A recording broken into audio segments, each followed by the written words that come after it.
ازيكم يا حبايبي؟ النهارده ان شاء الله هعمل البسبوسه البيتي البسيطه اللي مكوناتها بسيطه واقتصاديه. تعالوا معايا نص كيلو من السميد الخشن، وعليه نص كوبايه سمنه سايحه. سمنه سايحه مش سخنه ولا اي حاجه. وهقلب كده السميد مع السمنه، وبعد كده دي كوبايه لبن، وهنزل بكوبايه وربع من السكر، وربع كوبايه من عسل النحل او شربات الحلويات التقيل، وهقلبهم كده مع بعض.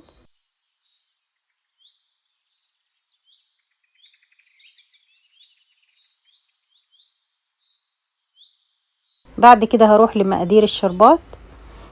معايا نص لتر من المية، ومعايا كوباية وربع من السكر، ومعايا معلقتين كبار من عسل الجلوكوز.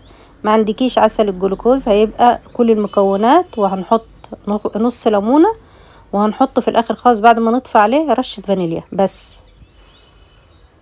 بعد كده هنزل باللبن واقلب تقليب بالمعلقة بس، مش هعجن.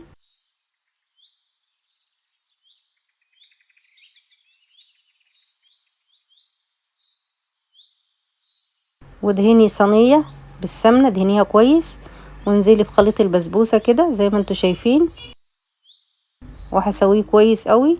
وفي الاخر هبل ايدي بالمية واسوي الصينية كلها واخبطها خبطتين.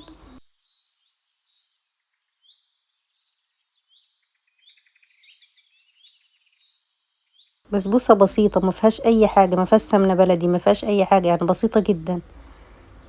لكن لو عايزين البسبوسة بتاعت بره اللي هي بتاعت الحلواني اللي هي بالسمنة البلدي وعسل الجلوكوز والحاجات دي، هتلاقوها في صندوق الوصف. يعني بسبوسة بره ما فيهاش نقاش. قد كده زي ما انتوا شايفين كده انا بليت ايدي بالمية.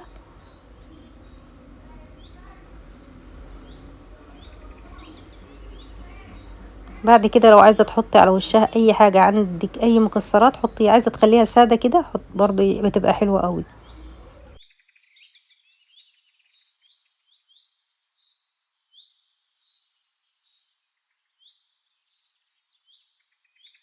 بعد كده هي سخنة لسه مطلعاها من الفرن، والشربات دافي.